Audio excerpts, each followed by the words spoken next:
사랑의 하나님 아버지 감사합니다. 어제는 그리스도께서 십자가에 돌아가심으로 우리가 어떠한 십자가 신앙을 가져야 하는가를 배웠습니다. 오늘은 할아버지의 말씀을 통하여 깨우쳐 주시고 또 우리가 내일은 부활의 신앙에 대해서 배울 수 있도록 축복해 주옵소서. 예수님 이름으로 기도합니다. 아멘. 오늘은 주님께서 돌아가신 날의 이야기입니다. 4월 19일 누가복음 23장 50절부터 56절의 말씀이 되겠습니다.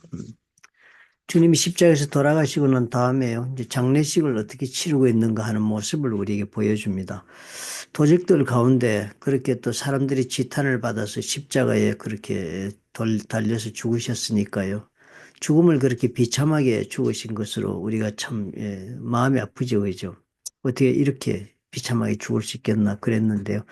그 내용이 그 다음에 보니까 조금 다른 각도로 진행이 됩니다. 공회의원으로 있는 선하고 의로운 사람 요셉이라는 사람이 와가지고 장례식을 치러줍니다.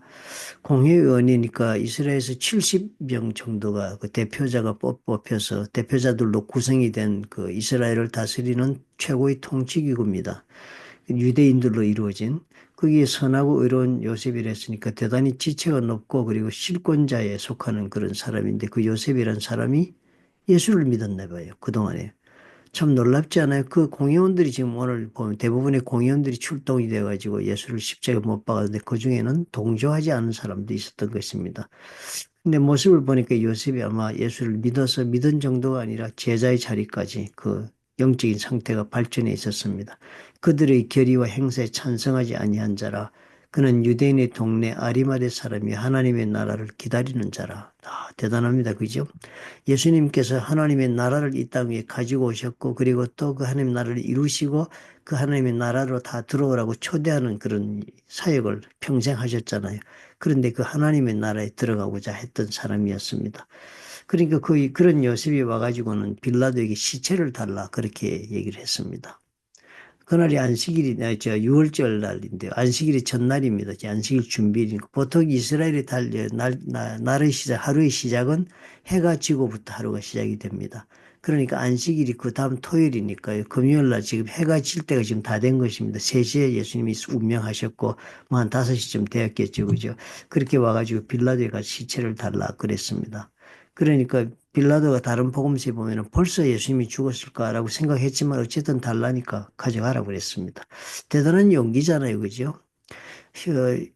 십자가형에 달려서 죽은 사람은 까닭없이 죽은 것이 아닙니다. 로마의 그 황제를 거역하거나 내란을 일으킨 사람으로서 십자가에 달리기 때문에 국가적으로 볼 때는 이게 대단히 용서받지 못할 죄가 되어서 죽은 것입니다. 그런데 그런 예수를 갖다가 내려달라고 얘기한 것을 보니까 요셉이라는 사람은 아마도 제자들 12제자보다는 엄청 낫네요.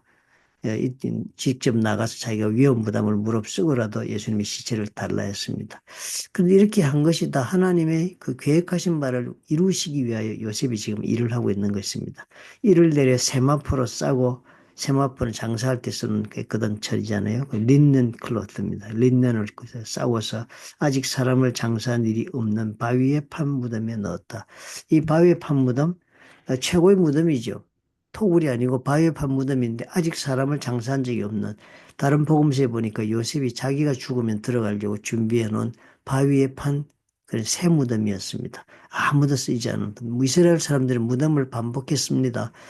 이 사람들은 장사를 2번 지내는데요. 이스라엘 사람들은 죽으면 이 무덤이라는 데 갖다 넣습니다. 가족 무덤에 갖다 넣으면 좀 세월이 지나면 시체가 썩습니다. 그죠? 그러면 뼈만 남으면 어느 시기에 다시 장사를 한 번 더 지냅니다. 그 뼈를 거두어서 유골함에 담아서 땅에 묻습니다. 그게 2번째 장사입니다. 그렇게 장사가 완성이 되거든요.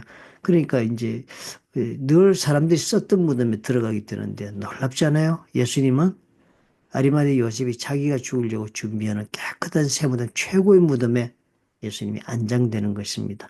그랬더니 그날이 언젠가 했더니 준비일이 안식일이 거의 되었더라. 거의 되었다 이 말씀은 뭐예요? 해가 지금 지고 안식일이 시작될 때가 거의 다 되었다는 것입니다. 시간까지 정확하게 설명해 주잖아요. 그렇게 해서 이 사람이 예수님의 장례식을 했습니다. 다른 복음서 보면 또 니고데모도 같이 동참을 해서 니고데모는 향품을 장례식 할 때 그 몸에 향품을 넣어야 되니까 향품을 넣어서 같이 아리마대 요셉과 세마포로 닦고 싸고 깨끗이 해서 장사를 지냈습니다. 새 무덤에 넣었습니다. 이게 어떤 무덤? 왕의 장사잖아요. 그죠? 보니까 좀 이게 왕이나 이런 장례식을 하지 아무나 이렇게 하는 것이 아닙니다. 그죠? 아무도 들어가 보지 않은 깨끗한 새 무덤에 그것도 최고의 바위 무덤 속에 그리고 깨끗이 향품으로 닦고 세마포로 깨끗하게 싸서 장사를 했습니다. 역시 격식에 다 갖출 건 갖추어서 왕의 장례식이 사실은 예수님의 시신에 이루어진 것입니다. 그리고 나서 그 다음에 보니까 갈릴리에서 예수와 함께 온 여자들이 뒤를 따라왔습니다. 그리고서 이런 장례식을 하는 것을 먼 발치에서 보았습니다. 그리고선 기억해 두고 이제 우리가 집에 돌아가서 향품과 향유를 준비해 가지고 가야겠다. 그렇게 생각을 그때가 마침 이제 안식이 시작되니까 더 시간이 없으니까 계명을 따라 안식일에 쉬더라 이렇게 되었습니다. 오늘은 장례식의 이야기를 보았습니다. 하나님은 예수님을 이 땅에 보내실 때 섬김의 종으로 그리고 희생되는 어린 양으로 이 땅에 보내셨지만 오신 분은 무엇으로 왔습니까? 왕으로 오셨습니다. 그렇기 때문에 예루살렘에 들어오실 때도 왕으로 들어오셨습니다. 왕의 행차의 모습을 다 갖추고 들어왔습니다. 그것은 우리가 예수님이 누구신지를 이때까지 살면서도 영적으로 깨닫지 못한 사람들에게 시각적으로 보여주는 깨우침을 주기 위한 한 모습이었을 것입니다. 그러나 실질적으로 예수님은 사역하시는 동안 어떻게 했습니까? 하나님의 모든 권세를 가지고 왕권을 행사하시면서 질병을 고치시고 영혼을 사탄으로부터 건져내 자유케 하시고 그리고 말씀으로 또 깨우쳐서 하나님 나라를 알게 하는 그런 일을 하셨습니다. 왕으로서 그 모든 일을 다 하신 것입니다. 왕이 세속적인 왕들이 누리는 그런 모습은 없었지만 실제로 평생을 살아온 그러면요. 왕권을 가지고 행사하시는 그런 삶을 살았습니다. 그리고 참 대단히 중요한 우리가 주목할 수 있어야 됩니다. 그리고 어떻게 십자가에 달리시는 것도 왕의 모습으로 깨끗이 십자가에 달리셨습니다. 하나님 나라를 이루기 위해 왕이 직접 자기의 목숨을 바쳐서 십자가에 돌아가시는 그 모습을 우리가 어제까지 공부하면서 보았습니다.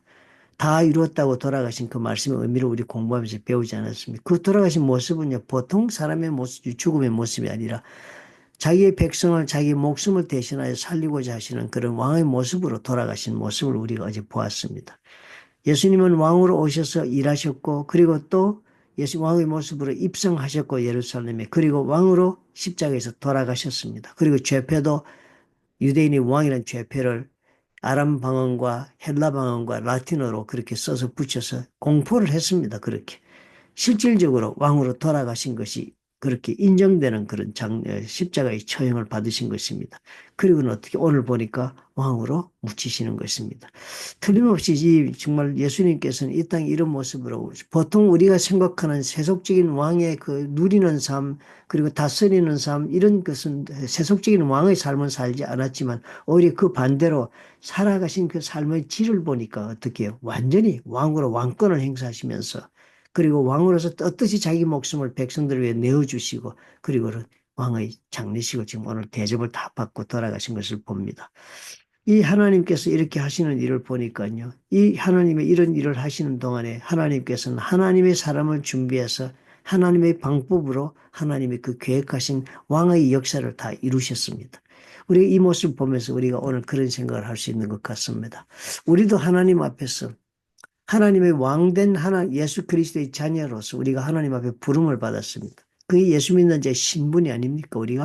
우리는 그러므로 하나님이 왕이 되시는 하나님 나라의 자녀니까 우리가 그 왕의 자녀들로 우리가 사니까 그런 왕의 자녀들로 사는 우리로서는 우리는 어떻게 해요? 예수님처럼 인생을 살 것입니다. 이 세상 사람들이 왕의 자녀, 공주와 왕자처럼 세속적인 의미에서 삶을 누리지는 않을 것입니다. 우리 예수께서도 그렇게 살지 않으셨으니까 우리는 어떻게 해요? 그렇지만 그럼에도 불구하고 세상 사람들이 만족을 추구하고 세상 사람들이 세속적으로 복이라고 해서 추구하는 것은 우리는 전혀 관심이 없고 우리는 그 길을 따라가지 않지만은 우리는 하나님이 우리에게 주시는 왕권을 행사하는 왕의 자녀들로서의 그런 왕권을 누리며 동참하는 그런 삶을 우리가 마땅히 살아갈 수가 있는 것입니다. 그것이 우리가 십자가에 돌아가신 예수 그리스도께서 우리에게 부어주신 능력이라 우리는 믿는 것입니다. 그러므로 우리도 예수님처럼 이렇게 인생을 산다는 것을 잊지 마십시다. 세상 사람처럼 그렇게 살지 않아도 우리는 어떻게 해요? 세상 사람들이 물질로 그리고 또 육체적으로 우리가 그렇게 누리고 사는 삶을 살면서 그것이 인생의 목표라고 생각하는 그런 사람들 속에서 우리는 전혀 그것과는 다른 실질적으로 하나님의 나라의 백성으로서 누리는 어마어마한 그런 능력과 권세와 그리고 은혜와 축복을 누리면서 우리가 살다가 그런 자녀들로 우리가 하나님의 나라에 입성하게 된다는 것을 우리가 믿음으로 오늘 이 말씀을 보고 받아들일 수가 있겠습니다. 좋으신 아버지 하나님 감사합니다. 우리에게 이런 깨달음을 주옵소서. 세상을 우리가 살아가는 모습이 세상적인 사람들의 성공과 아버지 또한 그들의 아버지의 소망대로 살아가는 것이 우리의 소망이 아니고 우리의 성공의 그림이 아닌 것을 깨닫게 도와주시옵소서. 우리는 그럼에도 불구하고 세속적인 것을 우리가 성공하고 세속적인 것을 우리가 누리는 것이 우리의 목표는 아니라 할지라도 우리 살아가는 삶은 왕의 자녀들이 살아가는 놀라운 그런 삶이 권세와 은혜와 능력의 삶인 것을 우리가 잊지 말게 도와주시고 하나님께서 우리로 하여금 예수 그리스도께서 누리신 그런 왕의 삶을 우리도 누리게 하시려고 십자가의 예수를 못 받게 하신 것을 우리가 깨닫습니다. 주님 축복해 주셔서 우리도 그 하나님의 왕의 자녀들의 삶을 허락하신 그 삶에 우리 모두가 동참할 수 있도록 하나님 축복해 주시옵소서. 예수님 이름으로 기도합나이다. 아멘. 하나님 나라를 위해 쓰임받는 정도로 끝나지 않습니다. 그런 쓰임받고 나면 우리는 그다음 무엇일까? 우리에게 무슨 보상이 있는가 생각하지만 그 보상은 바로 이런 보상이 우리에게 주어지는 것입니다. 왕의 자녀들, 즉 왕자와 공주로서의 왕의 권세를 우리가 대신 행사하면서 왕으로서 이 세상을 다스리는 그런 삶을 사는 자의 삶에 우리가 동참하게 되는 것입니다. 가만히지만 여러분 한번 돌이켜 보십시오. 예수를 믿으면서 진실로 예수님의 제자가 되어 성령의 기름 부심을 받아 우리가 사람들을 섬기고 산다는 일이 바로 예수께서 살았던 이런 권세와 능력의 삶이라고 여러분 생각 들지 않으신가요? 한번 그렇지 않다면 직접 한번 실천에 옮겨보시기 바랍니다. 믿음을 가지고 행하시면 믿는 대로 그렇게 하나님이 응답하신 것을 반드시 경험할 것입니다.